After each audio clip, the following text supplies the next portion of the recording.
बिहार में रेल का भी परिचालन महीना के अंदर करीब 4 लाख से ज़्यादा रोजगार। कहना है कि आरजेडी जो वादा किए थे नौकरी देने के लिए वो दे दिए और अच्छे से काम भी किए। और क्या बीजेपी अपना वादा नहीं निभाते? नीलम और आप सभी देख रहे हैं न्यूज़ नेशनल 18। अभी मैं मौजूद हूँ मुजफ्फरपुर जिला के देवरिया में। यहाँ पे एक जनता है, वोटर है। आइए कुछ इनसे जानकारी लेते हैं। बात है जो आरजेडी के सपोर्टर है और बीजेपी के नहीं। सबसे पहले तो हमारे चैनल में आपको स्वागत है। आपका भी स्वागत है। क्या आप आरजेडी के सपोर्ट क्यों हैं?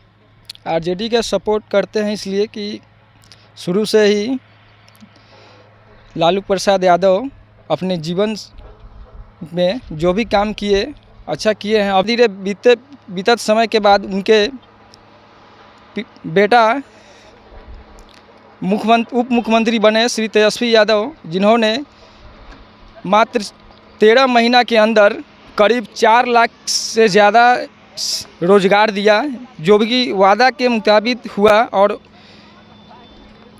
अच्छा से उन्होंने सभी कामों को करते थे। क्या बताइए? देखिए इनका कहना है कि आरजेडी जो वादा किए थे नौकरी देने के लिए वो दे दिए और अच्छे से काम भी किए। और क्या बीजेपी अपना वादा नहीं निभाते हैं क्या? जब बिहार में बीजेपी की सरकार बनी थी गठबंधन एनडीए के नेतृत्व में, तो बिहार में सुशील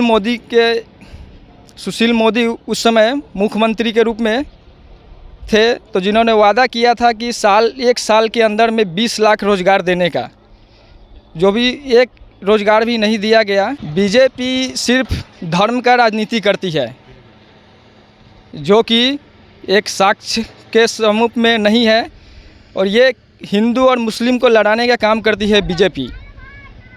हिंदू और मुस्लिम लड़ाने का काम करती है। और आरजेडी क्या करती है? आरजेडी जो है शुरू से ही जनता की भलाई के लिए कार्य कर रही है। देखिए आरजेडी का वादा किए थे आरजेडी की 1 साल में 20 लाख लोगों को हम नौकरी देंगे, जो अपना वादा पूरा कर दिए। और बीजेपी वही वादा किए थे जो अभी तक पूरा नहीं किए हैं।